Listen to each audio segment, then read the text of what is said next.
Baiklah sobat-sobatnya, tentunya saat ini kita sedang menantikan untuk portal sscsnbkn.go.id khususnya untuk pendaftaran P3K di tahun 2022, yang mana untuk tahun 2022 ini hanya ada rekrutmen untuk P3K. Jadi untuk CPNS ini belum ada, teman-teman. Nah, namun di sini kita belum bisa untuk berkunjung ke sana dikarenakan desain kan bridge ya, dikarenakan ini faktor utama penentunya, dikarenakan untuk pendaftaran P3K memang belum dibuka. Di tengah penantian ini baru saja secara resmi dari Pan-RB ini telah menyampaikan kebijakan final tentang pengadaan P3K di tahun 2022. Yang mana di sini berbagai macam peraturan sudah dirilis yang mana mengatur untuk seleksi P3K guru, kemudian P3K tenaga kesehatan dan juga P3K tenaga teknis. Dan merupakan sebuah kabar gembira bagi teman-teman honorer yang usianya sudah di atas 35 tahun dan juga memiliki lama pengabdian di atas 3 tahun.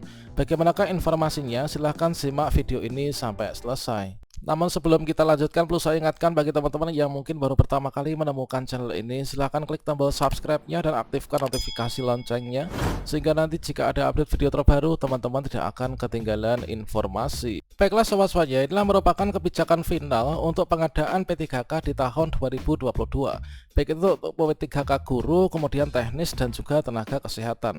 Yang mana di sini yang pertama yaitu untuk pengadaan P3K jabatan fungsional guru, ini adalah pada instansi daerah tahun 2022. Ini mengacu pada Permen Pan-RB nomor 20 tahun 2022. Yang mana pada Permen Pan-RB ini diatur untuk yang bisa mendaftar P3K guru ini adalah dari teman-teman yang sudah ditentukan ya, sesuai dengan Permen Pan-RB ini.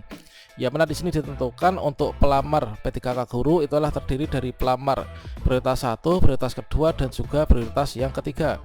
Prioritas 1 artinya teman-teman yang udah lulus passing grade nanti tinggal penempatan. Untuk yang prioritas kedua THK 2 untuk guru sekolah negeri, di sini masa kerja lebih dari 3 tahun, maka teman-teman masuk pelamar prioritas yang ketiga. Ikut seleksi verifikasi dan juga kesesuaian. Kemudian untuk pelamar umum, inilah teman-teman yang masa kerja kurang dari 3 tahun di sekolah negeri, guru sekolah swasta dan juga lulusan PPG. Nah, selanjutnya dari Kepmen Pan-RB nomor 969 tahun 2022 tentang nilai ambang batas atau passing grade seleksi kompetensi untuk pengadaan P3K untuk jabatan fungsional dosen tahun 2022. Kemudian Kemenpan nomor 971 tahun 2022 terkait tentang nilai ambang batas atau passing grade untuk kompetensi pengadaan P3K untuk jabatan fungsional di tahun 2022. Dan selanjutnya dari Kemenpan nomor 970 tahun 2022 terkait tentang persyaratan wajib tambahan dan juga sertifikasi kompetensi sebagai penambahan nilai atau mendapatkan afirmasi untuk seleksi kompetensi teknis dalam pengadaan P3K untuk jabatan teknis. Nah, selanjutnya dari Kemenpan nomor 968 tahun 2022 mengenai mekanisme seleksi P3K untuk jabatan fungsional tenaga kesehatan.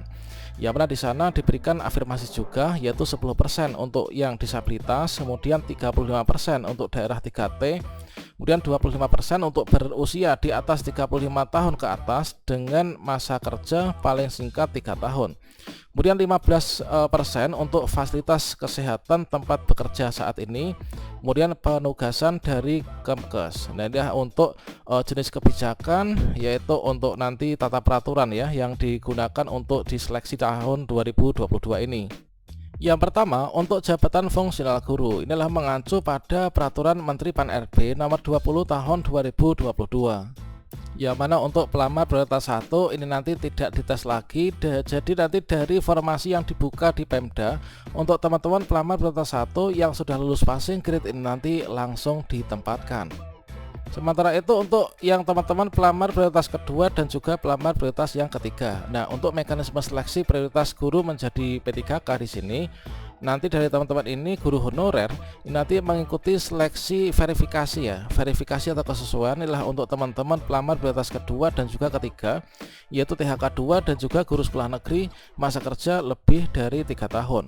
Nah, nanti yang akan diuji ini adalah nanti mulai dari yang pertama yaitu kualifikasi akademiknya, artinya ijazah ataupun juga serdik yang kita miliki ini apakah linear dengan formasi jabatan yang dibuka pada sekolah kita.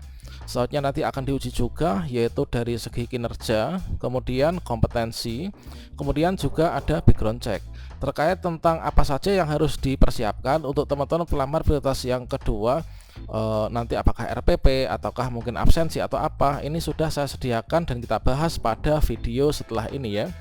Nah, selanjutnya dari penilaian ini nanti dari teman-teman ini nanti akan dimasukkan ya, yaitu dinilai oleh Pemda, yang mana untuk menjaga akuntabilitas datanya dari verifikator dan juga tim penilai dari guru senior, kepala sekolah dan juga pengawas sekolah.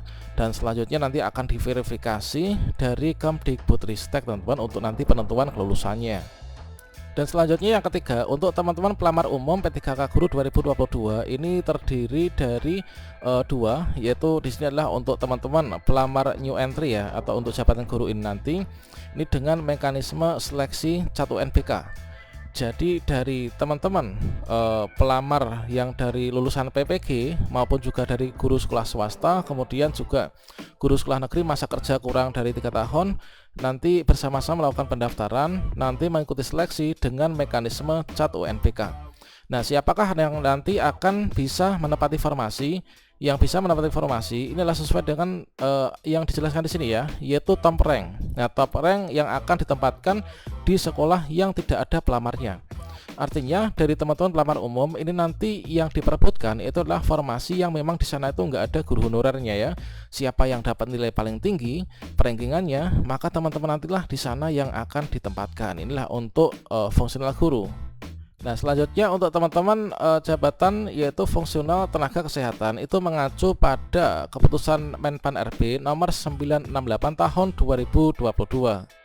Ya, mana di sini nanti bagi teman-teman tenaga kesehatan ini nanti untuk kebijakan seleksinya itulah seperti yang ada pada layar monitor.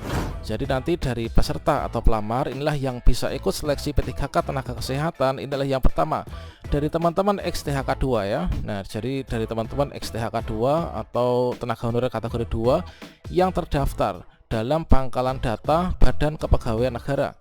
Kemudian yang kedua, teman-teman tenaga kesehatan non-ASN yang terdaftar dalam SISDMK atau Sistem Informasi Sumber Daya Manusia Kesehatan yang dimiliki oleh Kementerian Kesehatan. Tentunya di sini dari teman-teman dari dua kategori yang bisa melamar ini nanti disesuaikan dengan syarat kualifikasi atau kompetensi bidang masing-masing untuk jabatan fungsional. Nah, selanjutnya di sini terkait tentang masa kerja. Tentunya ada jabatan-jabatan tertentu yang mensyaratkan harus memiliki STR dan juga yang tidak mewajibkan untuk kepemilikan STR. Selanjutnya dalam P3K tenaga kesehatan pun di sini nanti juga akan ada banyak sekali afirmasi ya, sama halnya dengan teman-teman di P3K guru. Nah, di sini untuk bentuk afirmasi yang diberikan untuk teman-teman tenaga kesehatan ini adalah untuk kriteria yang mendapatkan penambahan nilai. Inilah yang pertama, yaitu teman-teman yang melamar pada fasilitas pelayanan kesehatan dengan kriteria terpencil dan juga sangat terpencil. Kalau misalkan kita itu melamarnya di daerah yang terpencil ya, misalkan puskesmas yang terpencil, ini nanti kita akan mendapatkan tambahan nilai. Nah, tambahan nilai ini adalah 35%, teman. Jadi lumayan kita mendapatkan tambahan nilai sebesar 35% dari nilai maksimal kompetensi teknisnya. Nah, untuk penentuan fasilitas pelayanan kesehatan dengan kriteria terpencil ini atau sangat terpencil, ini sesuai dengan keputusan Kemenkes ya tahun 1345 tahun nomor 1345 tahun 2022 tentang data pusat kesehatan masyarakat terintegrasi semester 1 dan juga semester 2. Nah, kemudian untuk teman-teman nakes yang usianya ini di atas 35 tahun dan memiliki masa kerja paling singkat 3 tahun, nah usia 35 dan di sini masa kerja minimal 3 tahun secara terus menerus, ini nanti akan mendapatkan afirmasi sebesar 25%. Nah, kita dapat afirmasi 25%. Ini berlaku bagi teman-teman tenaga kesehatan yang usianya 35 tahun ke atas dan melamar di fasilitas kesehatan tempat bekerja saat ini sebagai non-ASN selama 3 tahun secara terus-menerus. Nah, kemudian untuk teman-teman yang penyandang disabilitas ini nanti akan mendapatkan afirmasi 10%. Kalau misalkan kita lihat untuk disabilitas untuk 10% ini sama halnya dengan P3K guru ya. Kalau P3K guru itu hanya ada 2 afirmasi. Yang pertama afirmasi cerdik, yang kedua afirmasi disabilitas yang juga 10%. Nanti akan dilakukan verifikasi dan dilakukan oleh panitia seleksi ya teman-teman ketika nanti melalui metode verifikasi video. Nah, berikutnya untuk afirmasi selanjutnya ini adalah untuk yang keempat, yaitu teman-teman yang melamar di fasilitas kesehatan tempat bekerja saat ini sebagai non ASN. Ini kita mendapatkan afirmasi yaitu 15% ya dari nilai maksimal untuk kompetensi teknis.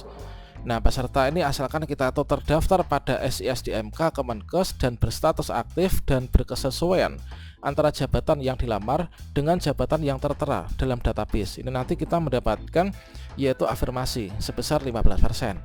Nah, untuk pelamar yang sedang atau telah melaksanakan pengabdian penugasan dari Kemenkes, teman-teman nanti akan mendapatkan yaitu 5% ya. Nah, 5% untuk afirmasinya.